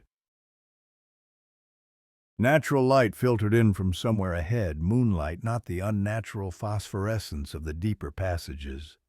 Hope surged through me, giving me renewed strength. I emerged into a small natural cave, its mouth opening to the outside world. Rain still fell heavily, but the storm had lessened somewhat. Through the curtain of water I could make out trees and the vague silhouette of what might be the monastery's outer wall in the distance. I collapsed onto the cave floor, gasping for breath. My neck throbbed in rhythm with my heartbeat, each pulse sending waves of fire through my body. I needed to examine the mark to understand what I was fighting against. I pulled my phone from my pocket, surprised to find it had survived my underwater journey. The screen was cracked but functional. I activated the camera, switched it to selfie mode, and awkwardly angled it to view the back of my neck. What I saw made my blood run cold. The mark was no simple scar or burn as I had imagined. It was an intricate symbol, an inverted cross surrounded by an incomplete circle of smaller signs and glyphs. As I watched horrified, the pattern seemed to pulse and shift, new lines etching themselves into my skin as if drawn by an invisible burning needle. The mark was growing, evolving, establishing itself more permanently with each passing minute. I hurriedly removed my backpack and dumped its contents onto the cave floor. Among my soaked belongings was a small bundle wrapped in black cloth that I didn't recognize. This must be what my mother had mentioned. I unwrapped it with trembling fingers to reveal an ancient ritual dagger with a silver blade and black wooden handle carved with familiar symbols, the same ones appearing on my neck. Beside it lay the book of binding, its leather cover now dry despite having been submerged. I opened it again, searching desperately for the labyrinthine symbol that had reacted to my touch earlier. The pages flipped by themselves as if guided by unseen hands, stopping at an illustration of a person using a similar dagger to cut the same symbol into stone. The text beside it was in Latin, which I couldn't read, but the illustrations were clear enough. The symbol needed to be drawn in blood, the blood of the marked one, to create a barrier between the vessel and El Dios Invertido, a ritual of severance. My hands shook as I picked up the dagger. The thought of cutting myself was terrifying, but the alternative, returning to that chamber, becoming a vessel for that thing, was infinitely worse. I rolled up my sleeve, positioning the blade against my forearm. "I wouldn't do that if I were you." I whirled around to find Sister Beatrice standing at the cave entrance, her habit soaked from the rain, her eyes reflecting the moonlight with an unnatural gleam. "How did you find me?" I demanded, clutching the dagger tightly. "We have always known about these tunnels," she said, stepping inside. "They were built as escape routes for the first priests should their control over El Dios Invertido ever falter. But more importantly, I followed the pull of your blood. It sings to those who serve him like a beacon in darkness." "Stay back," I warned, pointing the dagger toward her. "I don't want to hurt you, but I will if I have to." Sister Beatrice laughed, the sound unnervingly melodic. "That dagger cannot harm me, child. It was made to cut ties between realms, not flesh. Besides, I come not to capture, but to reason with you. There's nothing to discuss. I won't be your vessel or whatever you're planning." "You misunderstand the honor being offered," she said, her voice softening. Communion with El Dios Invertido brings knowledge beyond human comprehension, power beyond mortal limitations. Your grandmother understood this eventually. So did your mother. Is that why my mother helped me escape? I challenged. A flash of annoyance crossed Sister Beatrice's face. Your mother's resistance is unfortunate. The maternal instinct sometimes interferes with higher calling, but she will be corrected, and in time she will accept her role in your ascension. What have you done to her? I demanded, fear for my mother overshadowing my own predicament. Nothing irreversible, yet. Sister Beatrice took another step closer. But her fate depends entirely on your cooperation, Miguel. Return willingly and she will be honored as the mother of the vessel. Resist and she becomes unnecessary. Rage boiled up inside me. You're threatening to kill my mother. Death is such a limited concept, Sister Beatrice replied with a dismissive wave. There are fates far more instructive. Your mother could serve as an example of what happens to those who defy his will. Her suffering would be extensive. The implication was clear. My choice was between becoming this monster's puppet or condemning my mother to torture. No choice at all. But as Sister Beatrice spoke, I noticed something she didn't seem aware of. The dagger in my hand had begun to glow faintly, responding to my anger and fear. The book of binding on the floor beside me had fallen open to a new page, displaying a different symbol, simpler than the labyrinth, but somehow more potent. I recognized it instantly as the counterpart to the mark on my neck, the same basic pattern but oriented correctly instead of inverted, a symbol of balance and restoration. You're right, I said, slowly lowering the dagger slightly. I don't fully understand what's being offered. Sister Beatrice's expression softened, sensing capitulation. Come back with me and all will be explained. Your questions answered, your doubts resolved. Just one more question, I said, taking a half-step toward her. If El Dios Invertido is so powerful, why does he need me? Why can't he just take a body? Because the vessel must be willing, she explained, seemingly pleased by my interest. The body must accept him, invite him in. Otherwise the union is imperfect, temporary.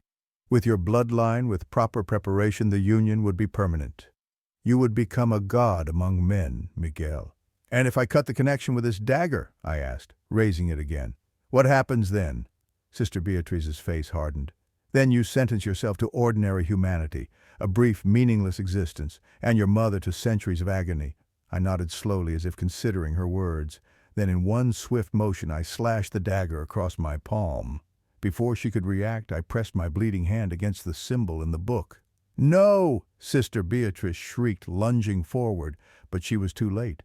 The blood soaked into the page and the symbol flared with blinding light. Sister Beatrice recoiled, raising her arms to shield her eyes. The cave filled with a high-pitched sound like crystal shattering, and the mark on my neck erupted in the most intense pain I'd ever experienced, as if someone were flaying the skin from my body. I screamed, collapsing to the ground, the book falling from my grasp. Through tears of agony, I saw Sister Beatrice's form shimmer and distort, her human appearance momentarily giving way to something else. Something with too many angles and joints, its face a mess of writhing shadows. "Fool," she hissed, in a voice no longer remotely human. "You have no idea what forces you've provoked." The ground beneath us trembled violently. Rocks and dirt rained from the cave ceiling as the entire structure threatened to collapse. Outside, the storm intensified abruptly, lightning striking repeatedly near the cave mouth, thunder booming continuously. Sister Beatrice, or the thing wearing her form, backed away toward the entrance. "He will not be denied. If not you, then another. The bloodline continues." With those ominous words, she turned and vanished into the storm. I lay on the cave floor convulsing as the ritual worked its effect. The pain in my neck spread throughout my body as if my very blood were on fire. I could feel the mark fighting the ritual, trying to maintain its hold. Two opposing forces warred within me, threatening to tear me apart in their conflict. Through the haze of agony, I noticed the cave beginning to collapse in earnest. Large chunks of stone fell around me, one narrowly missing my head. I needed to move to escape before I was buried alive, but my body refused to respond to my commands. With tremendous effort, I dragged myself toward the entrance, pulling the book and dagger with me. Rain lashed my face as I emerged into the storm, lightning illuminating the landscape in strobing flashes. The monastery loomed in the distance, its silhouette distorted by the downpour. As I watched, a particularly violent bolt of lightning struck one of the bell towers, shattering stone and sending debris cascading down the walls. Fire bloomed despite the rain, spreading rapidly along the ancient timbers. Within moments, half the monastery was engulfed in flames that burned with unnatural intensity, and colors, blues, greens, and purples mixing with normal orange and red. The sight filled me with dread rather than relief. Something told me the fire wasn't a coincidence, but a manifestation of El Dios Invertido's rage at being denied his vessel. And within those burning walls was my mother. I staggered to my feet, swaying as waves of dizziness washed over me. The mark on my neck still burned, but differently now, a clean, cauterizing pain rather than the corrupting agony of before. The ritual was working, but slowly, incompletely. Looking down at the book in my hands, I realized I had only completed half the ritual. The symbol needed to be drawn in blood, yes, but also carved into stone at the place where the mark was received. I needed to return to the underground chamber. The very thought made my newly cleansed blood run cold.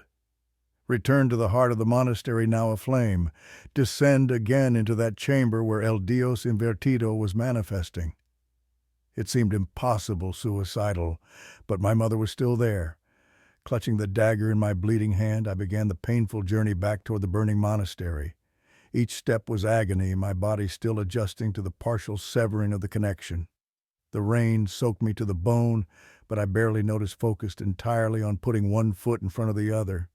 As I approached the monastery walls, I realized I had no idea how to re-enter.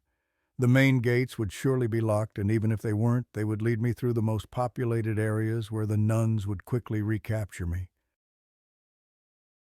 Then I remembered the drainage tunnel I'd escaped through. If I could find its outlet, I could retrace my steps back to the underground chamber. It would mean swimming through the cistern again, but that seemed a small price to pay for reaching my mother. I skirted the monastery walls, searching for any drainage outlets. The storm had turned the ground to mud, making progress difficult. Several times I slipped and fell, each impact sending fresh waves of pain through my partially cleansed body. Finally, I found what I was looking for: a large stone grate where water poured out from beneath the monastery, joining a small stream that wound away into the forest.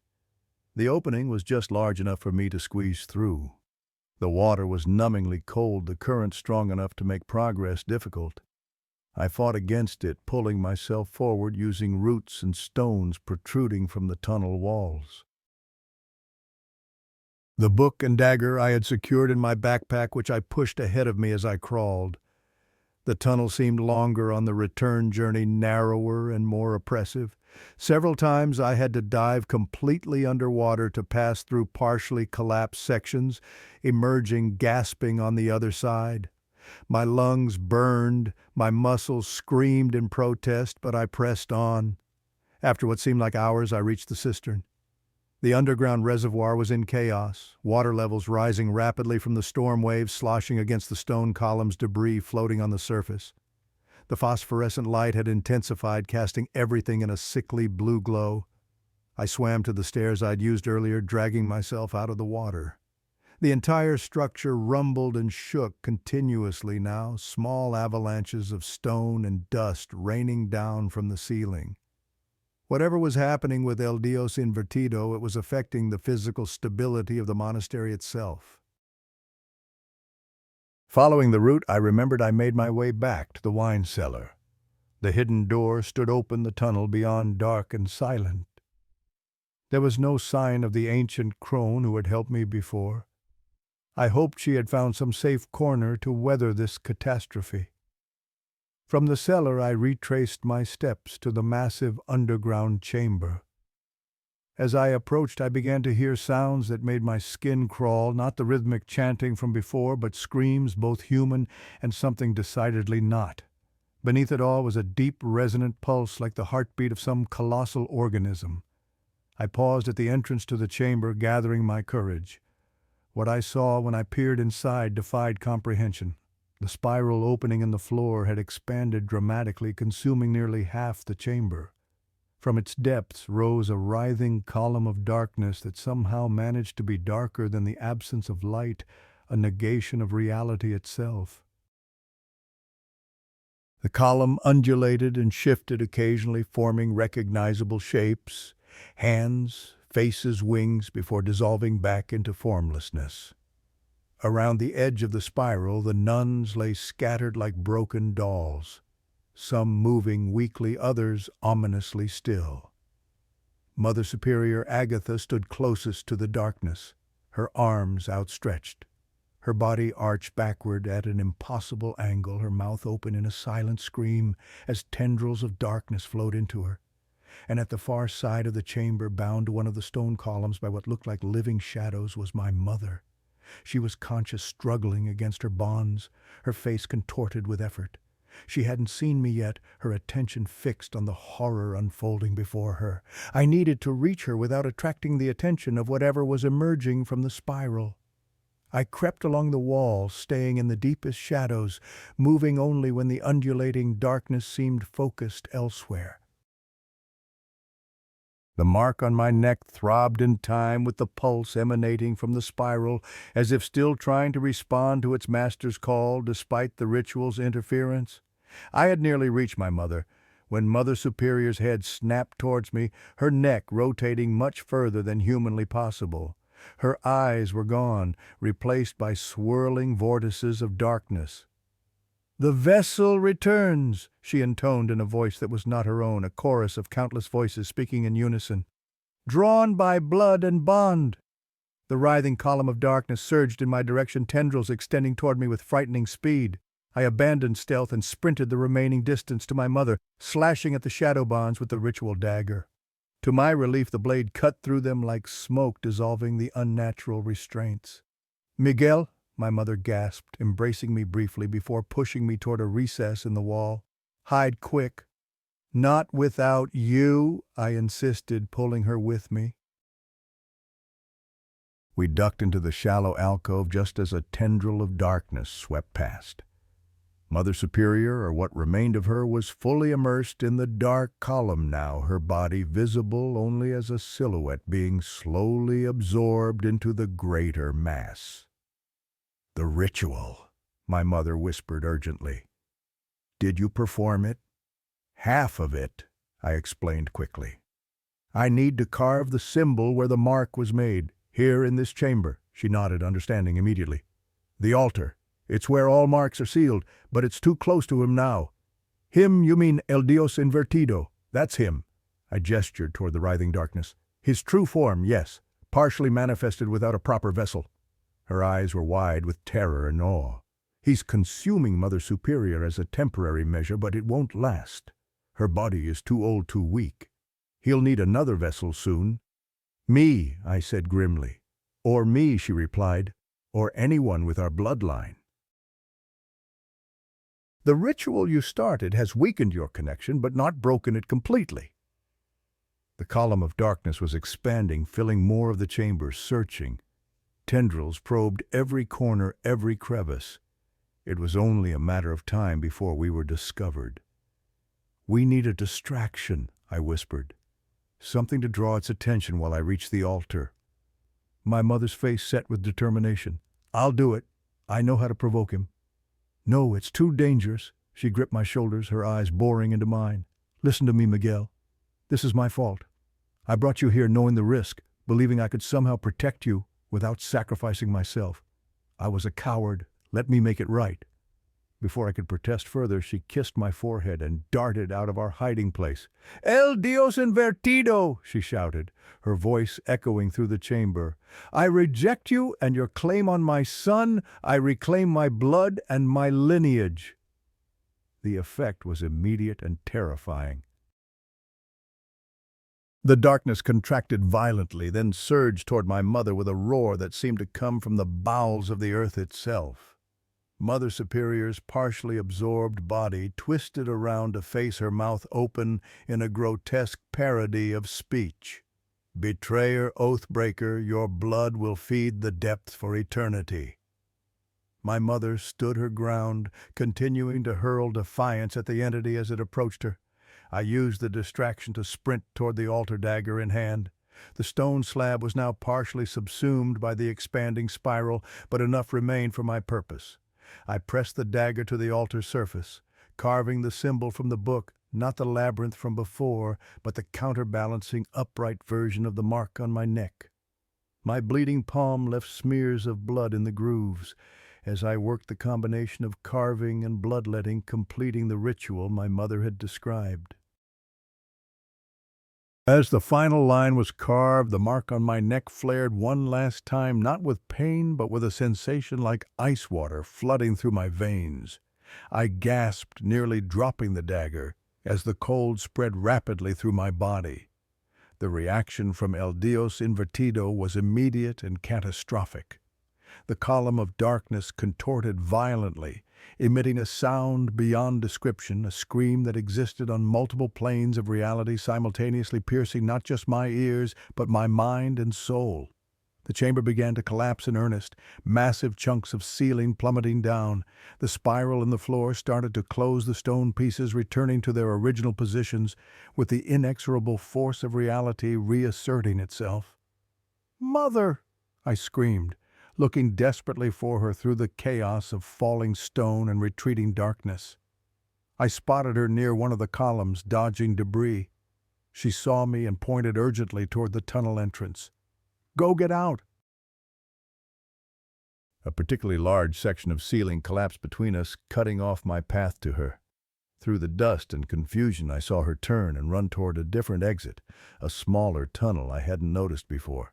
I wanted to follow to ensure she escaped safely, but the entire chamber was seconds away from complete collapse. With no choice, I sprinted for the tunnel through which I had entered, diving into it just as the ceiling gave way entirely. The shock wave propelled me further down the tunnel, stones and dust chasing me like an avalanche. I ran blindly, focusing only on escape, trusting my memory of the route to lead me back to the surface. Behind me, the sound of destruction continued, not just the physical collapse of the chamber, but something more fundamental, as if reality itself were mending a wound in its fabric. The mark on my neck had gone completely cold, the skin around it numb to the touch. I emerged from the tunnel into the wine cellar, which was also beginning to collapse. The monastery above was fully engulfed in flames now, the ancient timbers and stones, unable to withstand both the fire and the supernatural forces tearing at their foundations. I fought my way upward through smoke-filled corridors and past rooms consumed by flames that burned in impossible colors. Several times I encountered nuns fleeing the destruction, but they paid me no attention, their faces blank with shock or contorted with religious ecstasy even as they ran. Finally, I reached the main courtyard. The rain had stopped, but the sky above swirled with unnatural cloud formations directly over the monastery. Lightning continued to strike the buildings, repeatedly adding to the destruction. The main gates stood open, nuns and a few visitors streaming out into the night. I joined the exodus, searching desperately for any sign of my mother among the fleeing figures. Had she found her way out through the other tunnel? Was she still trapped inside? I reached the perimeter wall and turned back for one last look at Santa Cruz Monastery. The ancient structure was completely transformed stones, glowing red-hot flames of blue and green, consuming the wooden elements. The bell towers already collapsed. It looked like a vision of hell made manifest on earth. As I watched in horror and awe, the ground beneath the monastery began to sink, the entire structure slowly collapsing inward, as if being swallowed by the earth itself. A final massive lightning bolt struck the center of the main building, and with a sound like the end of the world, Santa Cruz Monastery imploded, disappearing into a sinkhole of its own creation. The crowd of escapees screamed and scattered as debris rained down and a cloud of dust billowed outward. I was thrown to the ground by the shock wave, my ears ringing, my vision blurred. When I could see again, there was nothing left of the monastery but a smoking crater, as if it had never existed at all. And of my mother there was no sign. Numb with shock and exhaustion, I staggered away from the destruction, clutching my backpack containing the book of binding and the ritual dagger, the only evidence that my nightmare had been real. The mark on my neck had gone completely cold, like a patch of skin belonging to someone else. As I reached the road, a car pulled up, an elderly couple who had been driving by and seen the catastrophe. They offered me a ride to the nearest town, their faces pale with shock, as they described what they had seen, not a fire and collapse, but a hole opening in the sky above the monastery, impossible lightning that seemed to reach upward rather than down, and a darkness that moved like it was alive. I said little during the ride, my mind still trying to process everything I had experienced. The ritual had worked. I could feel that the connection to El Dios Invertido had been severed, but at what cost? My mother was gone, possibly dead, possibly trapped in whatever dimensional rift had claimed the monastery.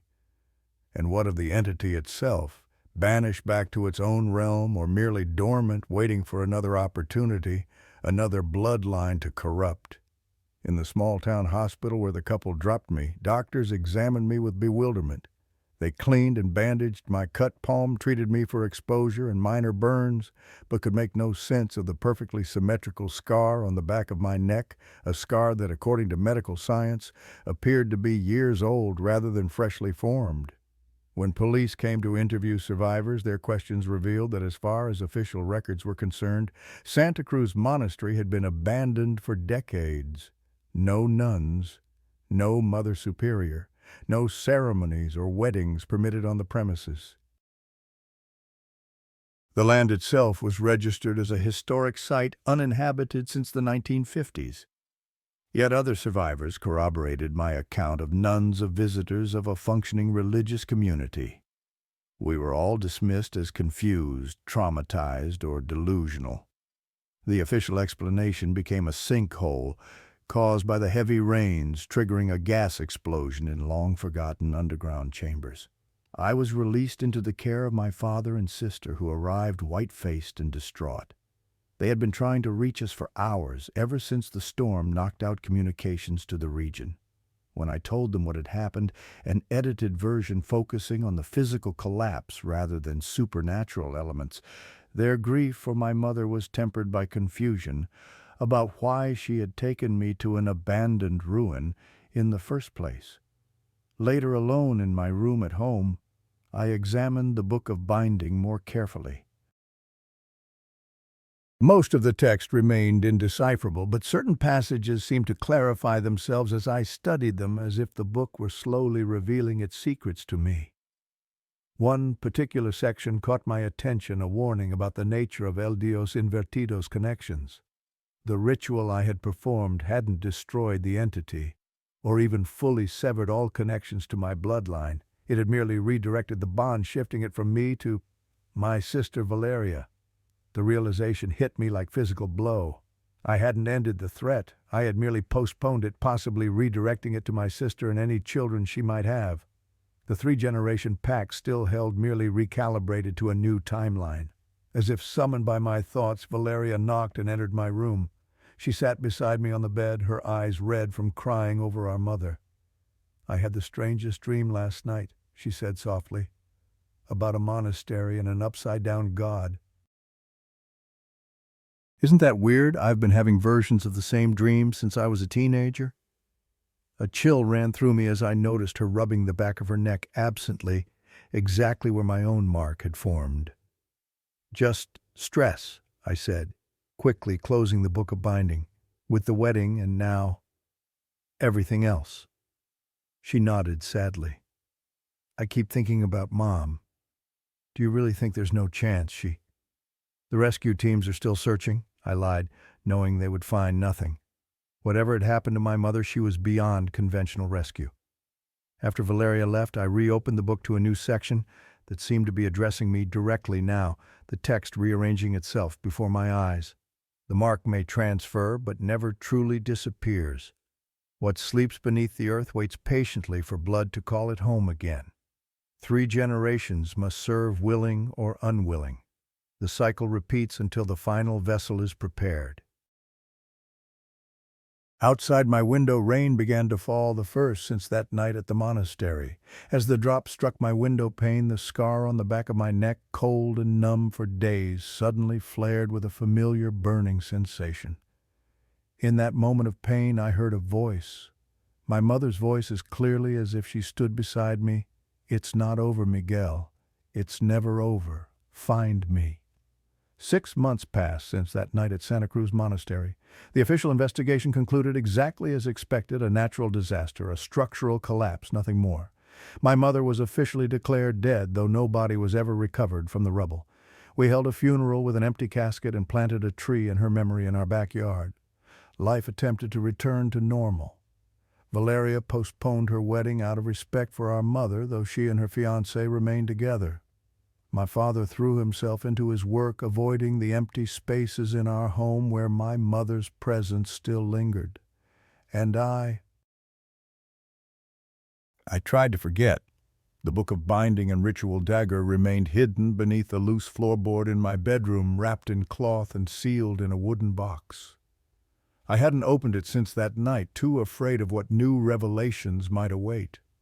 The scar on my neck had faded to a pale outline, only burning when it rained a meteorological alarm system I never wanted. I told myself it was over, that El Dios Invertido had been banished back to whatever realm it came from, that my mother's voice had been a hallucination born of trauma and grief.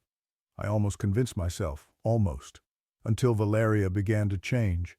It started with small things. She became fascinated with inverted imagery, hanging pictures upside down in her apartment, watching videos played in reverse. She began wearing high-necked clothing regardless of the weather, and flinched whenever anyone touched her shoulders or neck.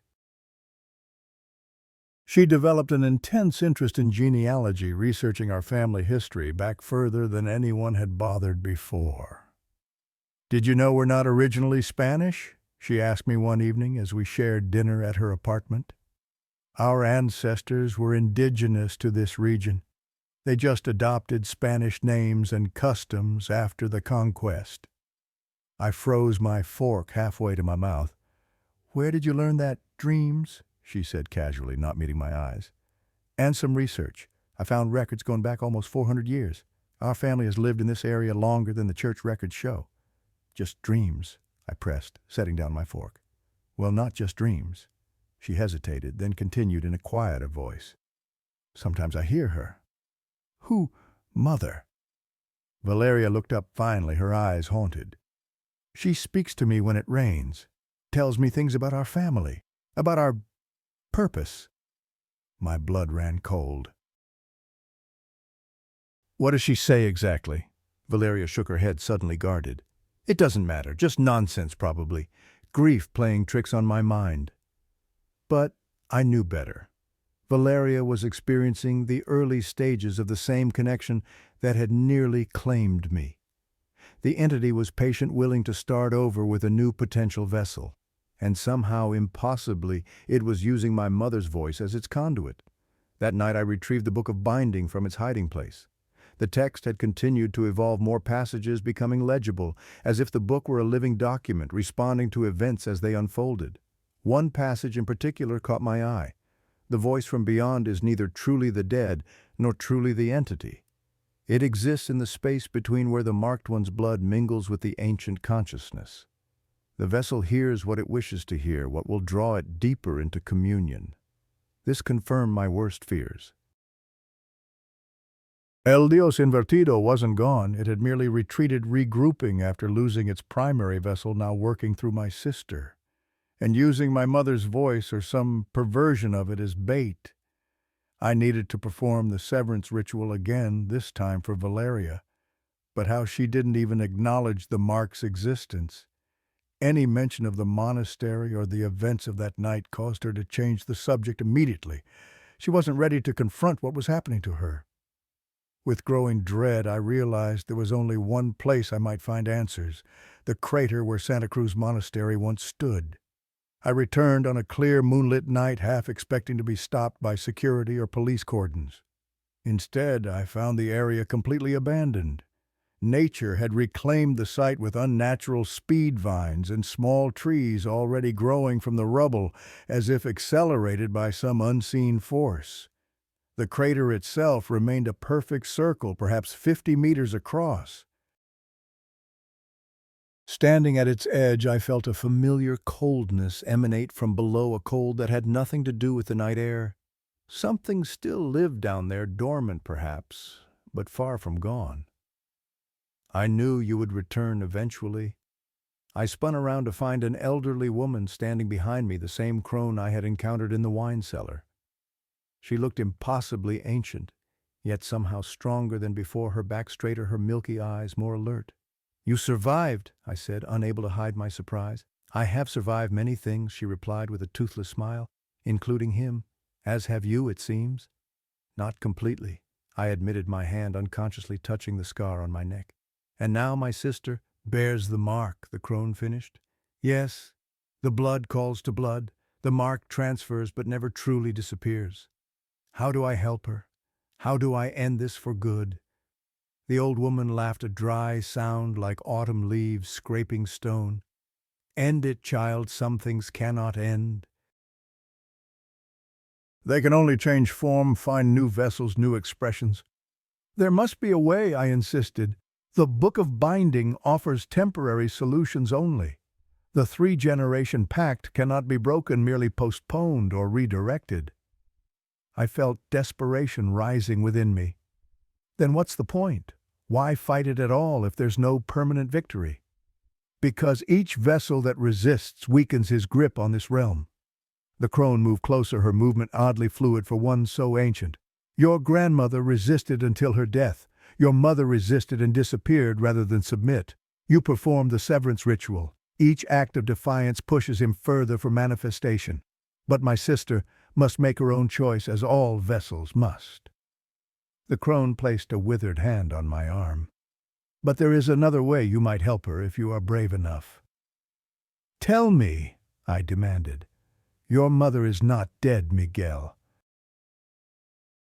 She exists in the space between realms where El Dios Invertido dwells when not manifested here. She holds a portion of his power at bay through her continued resistance. Find her, free her, and your sister's burden will be lifted. Find her, how, where?" The crone pointed to the center of the crater. "The gateway remains, though dormant. With the right offering, it can be opened again." "What offering?" Her milky eyes fixed on mine with disturbing intensity. "Blood calls to blood." I understood her meaning immediately and took an involuntary step back. "You want me to re-establish the connection after everything I went through to sever it?" "Not re-establish," she corrected. "Transform. The mark can be a chain or a key, depending on how it's used. Your blood freely given rather than taken creates a different kind of opening." I looked from the crone to the crater and back again. "How do I know this isn't just another trap, another way for that thing to get what it wants?" "You don't," she said simply. "Faith requires uncertainty, child." With those cryptic words, she turned and walked away, disappearing into the shadows of the encroaching forest. I remained at the crater's edge, contemplating her words and my limited options. If she was right, my mother was trapped somewhere between worlds and I might have the power to reach her. If wrong, I risked re-establishing the very connection I had fought so hard to break. I returned home without making a decision, but I knew time was running out. Valeria's connection to El Dios Invertido grew stronger each day. Soon she would begin experiencing the dreams, the pain, the gradual corruption of will that preceded full possession. A week later, during a family dinner at our house, Valeria suddenly doubled over in pain, clutching the back of her neck. Outside, thunder rumbled as a storm approached. "It burns," she gasped, tears streaming down her face. "Something's cutting into my skin." My father, bewildered, tried to examine her neck, but she screamed when he touched it. I knew what was happening. The mark was deepening, establishing itself more permanently. The same pain I had experienced in the cave. "I'll get some ice," I said, hurrying to the kitchen. Instead, I ran to my room, retrieving the book of binding and the ritual dagger. By the time I returned, Valeria was unconscious on the living room floor, my father frantically calling an ambulance. "Put down the phone," I ordered. "No hospital can help her now." My father stared at me in shock. "Miguel, what are you talking about? What's happening to her?" "The same thing that happened to me at Santa Cruz. The same thing that took Mother." I knelt beside Valeria, gently turning her to examine the back of her neck. There it was, the inverted cross surrounded by arcane symbols, raw and red, as if branded into her skin. "It's happening faster this time. The entity is getting stronger, more desperate." "Entity, Miguel, you're not making sense." "There's no time to explain everything." I cut him off, opening the book of binding. "I need you to trust me. This is the only way to save Valeria, and possibly Mother, too." My father's face paled at the mention of my mother. "Lucia is gone, Miguel. We buried her." "We buried an empty casket," I reminded him. "No body was ever found because she's not dead. She's trapped, and Valeria will be too if we don't act now." Outside, the storm intensified, rain lashing against the windows. Valeria's unconscious form began to twitch, her breathing becoming shallow and rapid. The mark on her neck glowed with an unnatural light. I looked up at my father, his face a mask of confusion and fear. "I need your help. Hold her still." To his credit, despite understanding nothing of what was happening, he did as I asked, gripping Valeria's shoulders firmly. I positioned the book beside her, open to the page containing the symbol, the upright counterpart to the inverted mark. "What are you going to do with that knife?" my father asked, noticing the ritual dagger in my hand. "What needs to be done?" I replied, pressing the blade against my palm, the same cut I had made in the cave. As blood welled from the wound, I held my bleeding hand over the book, allowing drops to fall onto the symbol. Nothing happened. I frowned, checking the book again. The ritual had worked before, why not now? Then I understood I was trying to sever a connection that wasn't mine. My blood alone wasn't enough. "I need her blood too," I said, moving the dagger toward Valeria's hand. My father grabbed my wrist. "Miguel, stop this. You're not thinking clearly." "If I don't do this, we lose her forever," I shouted over a crash of thunder. "Just like we lost Mother." Something in my voice must have convinced him, because he released my wrist, his eyes never leaving mine. "Do what you must." I carefully cut Valeria's palm, a shallow wound that nonetheless produced enough blood for the ritual. I pressed her bleeding hand against mine, then together we touched the symbol in the book. The effect was immediate and dramatic. Lightning struck somewhere very close to the house, the flash blinding us momentarily. When my vision cleared, I saw the mark on Valeria's neck glowing fiercely, the light pulsing in time with her heartbeat. Then something extraordinary happened.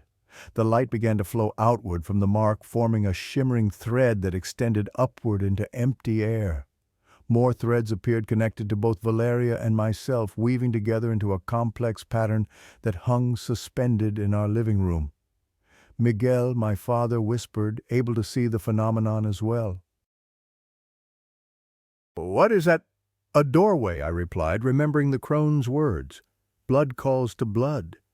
The shimmering threads continued to multiply and intertwine until they formed a recognizable pattern, the same symbol from the book, but three-dimensional and composed of light. Within its center, a darkness began to form, not threatening like the column of shadow in the monastery, but like a window opening to a place beyond our reality. And within that darkness, a familiar silhouette appeared. "Mother," I called, scarcely believing what I was seeing. The figure moved closer to the opening, becoming clearer. It was indeed my mother, looking exactly as she had the night of the monastery's destruction, still wearing the black habit from the ceremony. "Miguel?" Her voice came through, distorted, as if traveling across vast distances. "You opened the way. How do we get you out?" I asked, reaching toward the opening but not quite daring to touch it. You can't, she replied, her expression sorrowful but resolute. I remain here, willingly containing what would otherwise flow through. But I can help, Valeria. My mother extended her hand through the opening, reaching toward Valeria's unconscious form. As her fingers touched the mark on my sister's neck, the glowing pattern flared brilliantly, then began to fade. The bloodline connection cannot be broken completely, my mother explained, her voice growing fainter as the doorway began to close. But it can be contained, redirected. I take her burden upon myself. No, I protested, we'll find another way. We'll bring you back. My mother smiled sadly. Some sacrifices must be made, Miguel. I choose this one freely. Tell your sister and your father that I love them, and you, my brave son. The doorway contracted rapidly now, the threads of light dissolving one by one. Through the shrinking opening, I caught a final glimpse of my mother turning away, facing something massive and formless in the darkness beyond. Remember, Miguel? Her voice came one last time, barely audible. 3 generations must serve.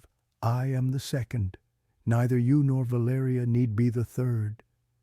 With those words, the doorway closed completely, leaving our living room eerily normal, save for the unconscious Valeria on the floor and the blood-stained book beside her.